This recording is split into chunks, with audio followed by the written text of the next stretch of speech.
Today we're going to look at an old Kyosho car. Here we have an old Kyosho catalog and handbook. It's a Swedish version.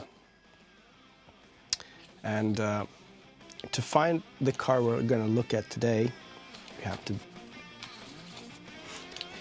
go past all the cool stuff. Ooh, that's really cool. Let's see. We're gonna go past this stuff, That's seriously cool. Oh my God, look at the body shells. Holy crap. There's so many cool cars. We're gonna go past this too, and we're gonna go past this. I don't imagine having that. Oh my God, that is so cool. So here we are into the territory of the car that we're gonna see today. The buggy section. Almost. The car is actually a derivative of this Sandmaster car, which is a famous buggy they made for a long time. It's not going to be the quick reverse clutch cars, which actually are Nitro cars with reverse. It's not going to be this, but it's going to be this. Kyosho Nitro Tracker. It's a beginner's car, and I never wanted it a lot as a kid, but I had a friend that had the electrical version. Although it was a nice truck, it was really slow, but I always thought that the Nitro version of the truck is probably a little more interesting because the stock Nitro engine here is more powerful than the stock electric drivetrain back in the day. Obviously that would be completely opposite today.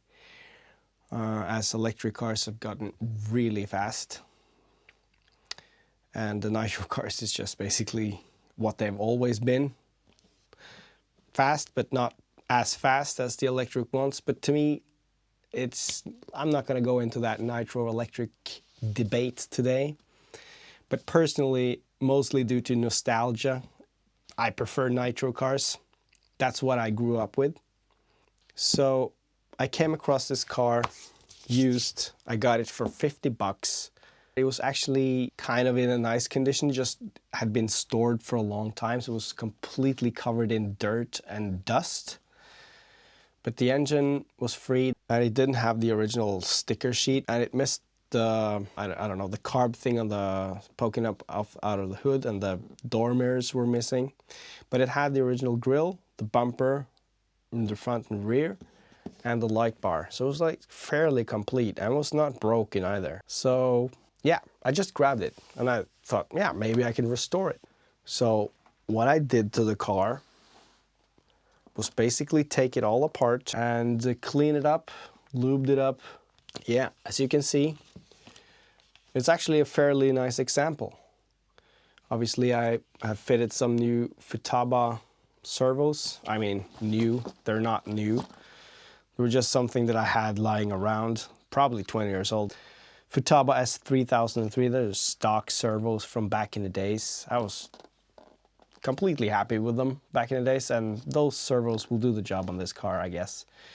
So yeah, turns out to be a very nice, clean example of this Kyosho tracker. Unfortunately, the engine, I haven't gotten it to run really. It has really low compression, and it's weird because I actually bought a new sleeve and piston for it and put the new sleeve and piston in it, and it still has really low compression. So I have to look into that. But it turns over and everything, you know, seems fine. I guess I'll get it running. So what happened to the body since it doesn't have a body? Well, I was gonna take the color off the original body since it was painted red, and I was gonna, you know, refurbish it. Paint it again. I took some paint remover on the body.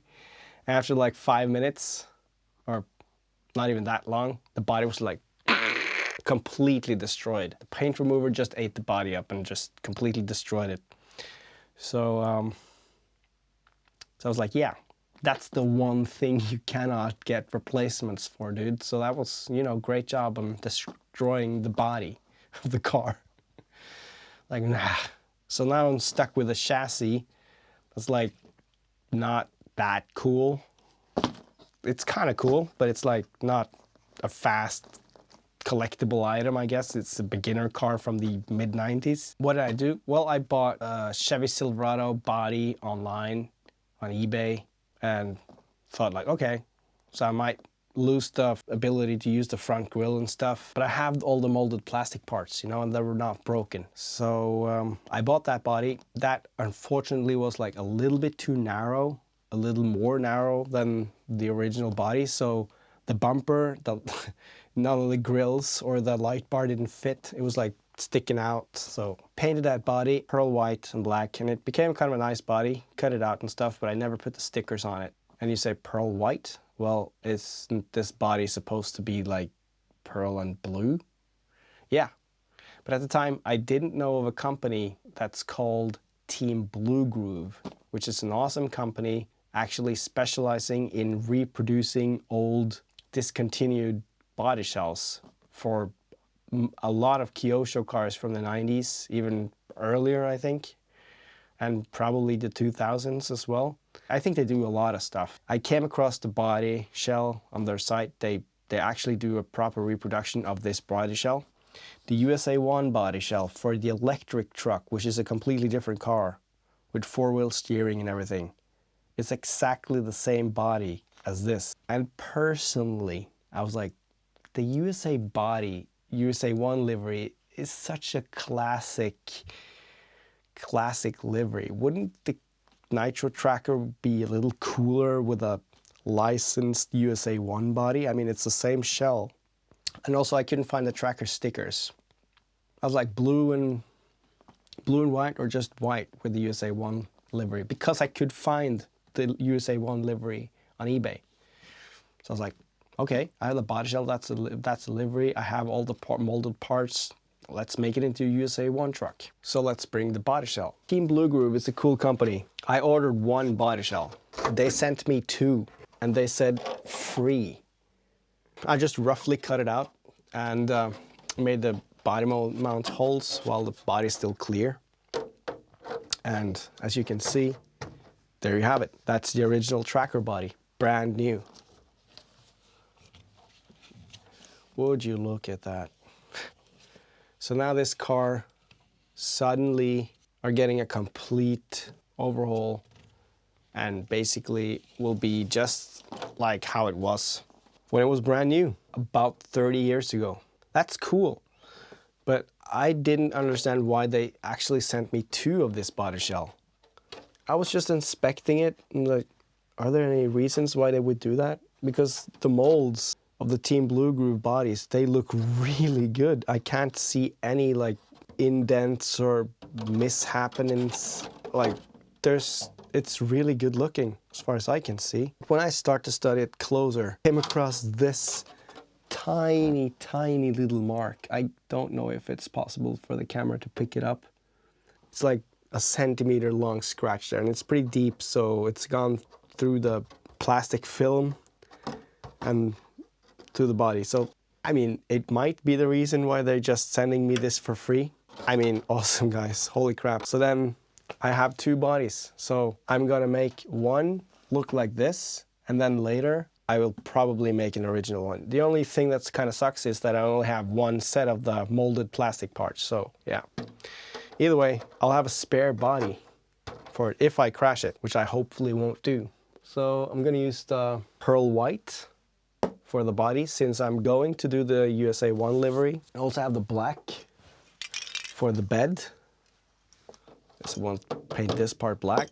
And then we also have the stickers that I've had for a long time actually. And I was almost putting them on the body that I found online on eBay. That was not right, but I never did. So these are just eBay stickers. So there you have the USA 1 sticker sheet. And this is gonna go somewhere around here. And it's gonna be a super patriotic, American looking, super hairy truck, which I personally is not really into, never been. But there's just something about that body. It's just so classic, old school Kyosho body. So I want one. So I think I'm gonna get to the cutting of the body, do a proper cutout as nice as I can, and then take it from there. All right, we're back. I've now cleaned it with some dishwashing soap. And it's not like perfectly cut, but it's good enough. Might file some here and there. So now I'm gonna mask off the windows and mask off the bed and make this thing ready for paint. I'm excited to see what it looks like in pearl white.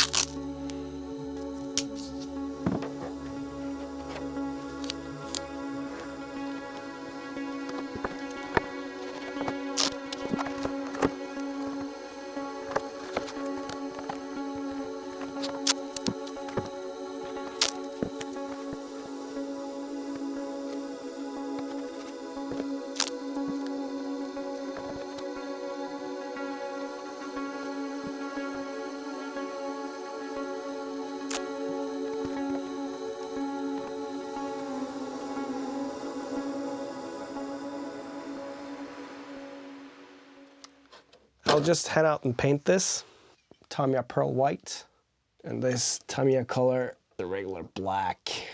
For the body, for the bed, bringing this old Nitro tracker back to life. It's the next day and I'm back from painting. So I went with blue instead of white, and I wrote free on the roof. Now, I guess this is why they call themselves Team Blue Groove, because they use some wrapping in blue. So I have no idea how this turned out.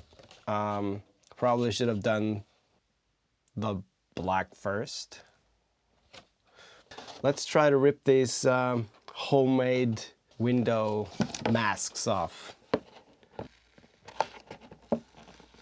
It's not the worst I've seen.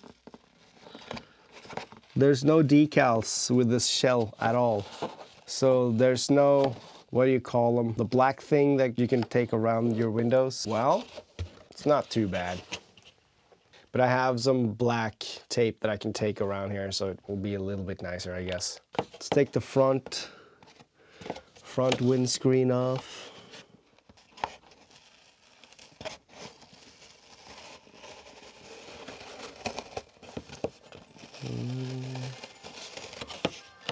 It's not too bad. Team Blue Groove. Not too shabby. The rear window mask off. I can't believe they gave it to me for free. It's really nice. It's kind of hard to tell, I guess, but it's a deep scratch there. Yeah, I guess that's the reason why they gave it away. There it goes. Oh, nice. Look at the color. Yay, pearl white. Looks super nice.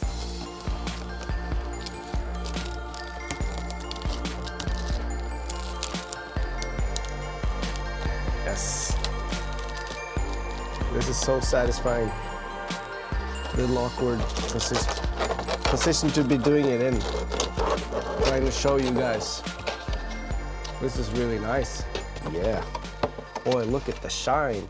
That's so cool about like sand bodies. When you paint them on the inside, the body shell itself becomes like a super thick clear coat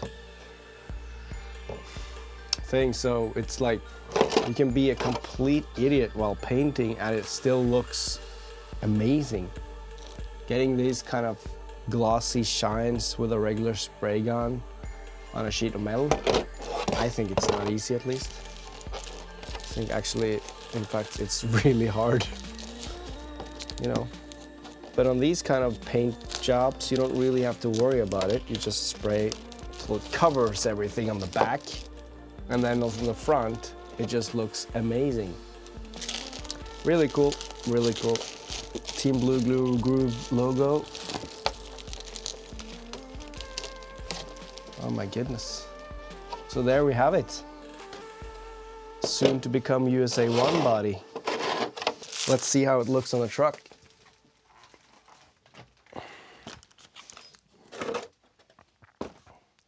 There we go. Boom. Yeah. Starting to come together. So next up, stickers.